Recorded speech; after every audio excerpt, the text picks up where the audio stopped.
Hey kids, welcome back to The Borderline Man. One of the most painful things I know is actually dwelling on things that could have been and should have been and so on, because I've been wasting so much time in my life feeling bad, not knowing that I had a condition that strongly affected my ability to handle my emotions and regulate them and look at things in an orderly and sane way. And the consequences of this has been dire. I've been doing so many dumb decisions in my life that's ridiculous, and I've been wasting time not doing things, not being productive.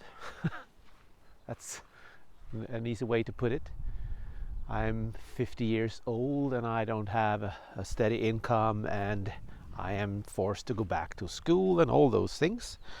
I'm feeling good about all of those things, but I'm where I am at because of the borderline.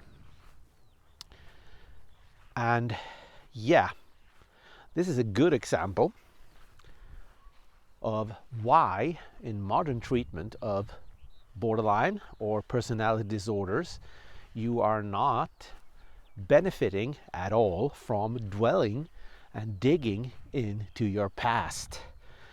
There's no point in discussing it over and over again, because it is nothing that will improve your health. It will not solve anything. It will not lead to a positive outcome. It is what is happening now in the present. What you're doing in the present is what matters. And yeah, realizing this, realizing the great importance of staying in the present and reflecting, is the key thing to getting better on a long term and a long perspective when it comes to borderline.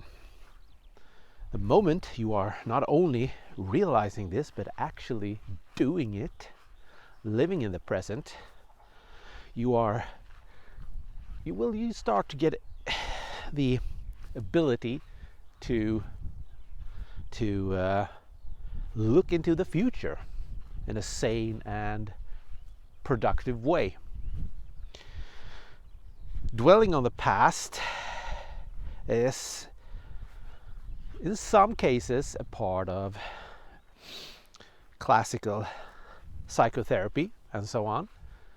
But I've always felt that it just felt painful to discuss what has happened in my life, my situation, and so on. I never really felt on an intuitive level that this was any good. And then yet so much of public opinion about therapy is based on you as a person having problems, analyzing what went wrong.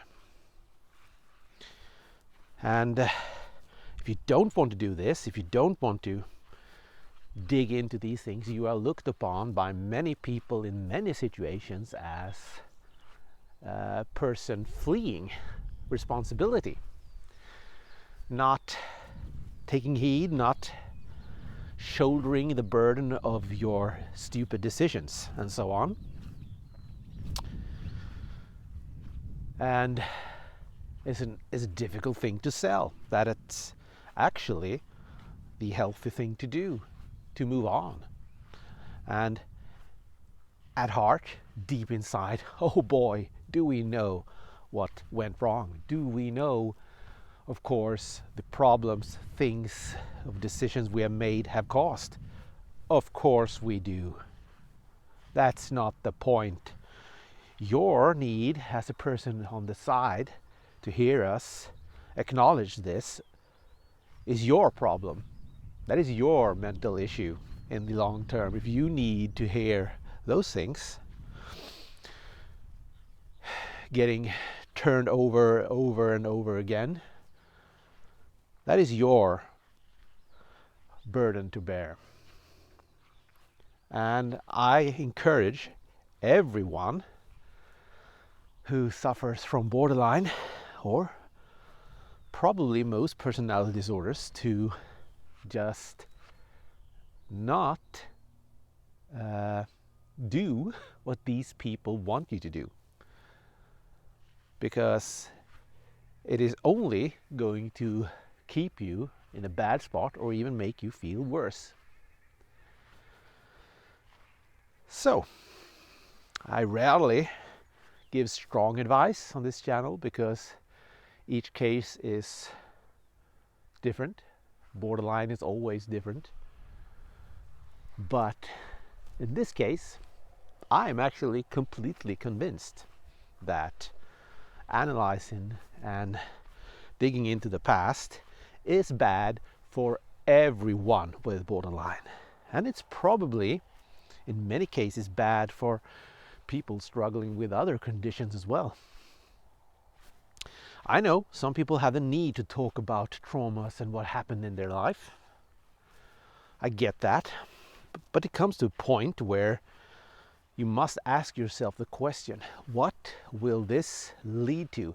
What will removing the band-aid and looking at the scar accomplish? Because in many cases these are scars and wounds that will never heal. Not in that way you want them to heal, meaning they will go away.